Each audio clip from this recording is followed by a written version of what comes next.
Hello, this is Myri Lane on the Buying Space channel.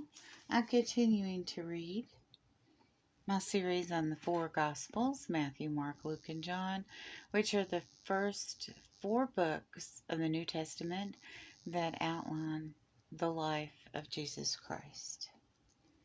Last time we read in chapter 2 where Jesus called Matthew a tax collector, and he dined with the tax collector and other sinners.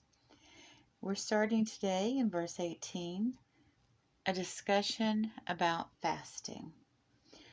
Once when John's disciples and the Pharisees were fasting, some people came to Jesus and asked, "Why don't your disciples fast like John's disciples and the Pharisees do?" Jesus replied, "Do wedding guests fast while celebrating with the groom? Of course not. They can't fast while the groom is with them, but someday the groom will be taken away from them, and then they will fast. Besides, who could patch old clothing with new cloth? For the new patch would shrink and rip away from the old cloth, leaving an even bigger tear than before. And no one puts new wine into old wineskins, for the wine would burst the wineskins, and the wine and the skins would both be lost. New wine calls for new wineskins."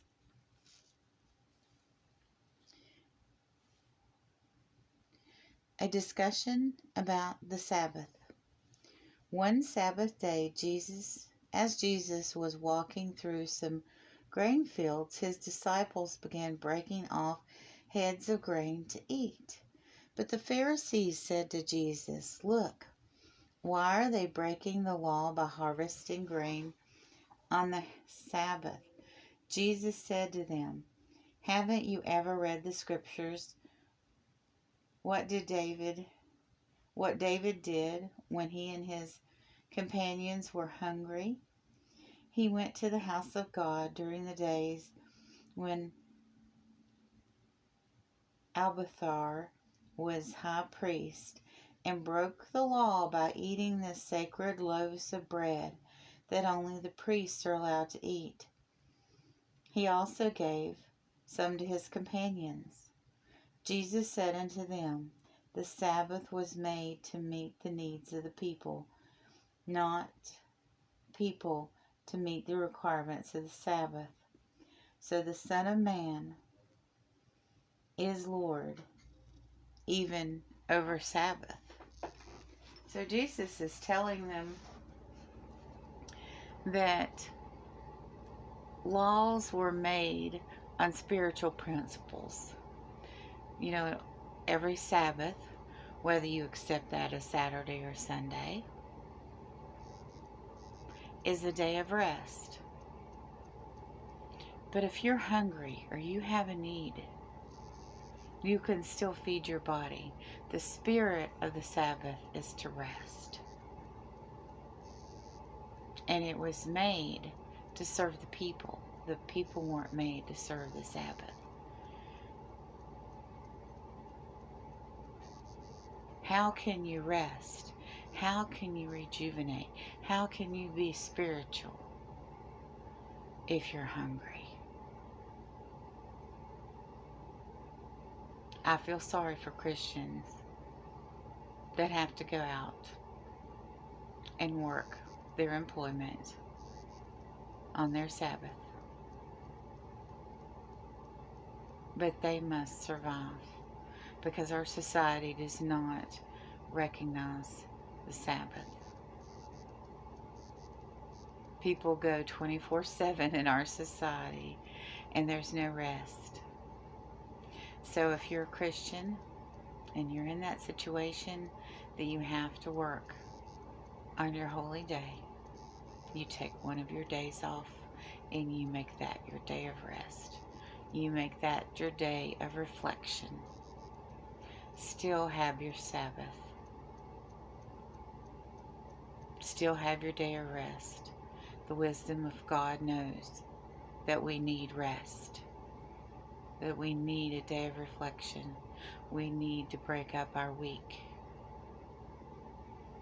If it happens to be not on the day that your denomination worships it, God will forgive you. Let's not be like the Pharisees or the Sadducees. Let's not nitpick each other and backstab each other and be hypocritical towards each other. Let's love each other and allow for the circumstances people live under. We have all seen the gradual changes that have happened over the last 3 years. And who of us among us had any control over what's happened? Be gracious and kind. We are under the New Testament law now. We are not under old Jewish laws where we have to make animal sacrifices and keep the laws or we'll be beheaded. Jesus Christ sacrificed himself. God sent his only Son and sacrificed himself so we could be under grace. We are saved. All we have to do is accept Jesus Christ and have faith. Yes, are we supposed to avoid sin? Yes. But are we condemned if we don't sacrifice an animal? Are we condemned if we have to work around to have our spiritual time? Jesus Christ himself, the disciples of Jesus Christ,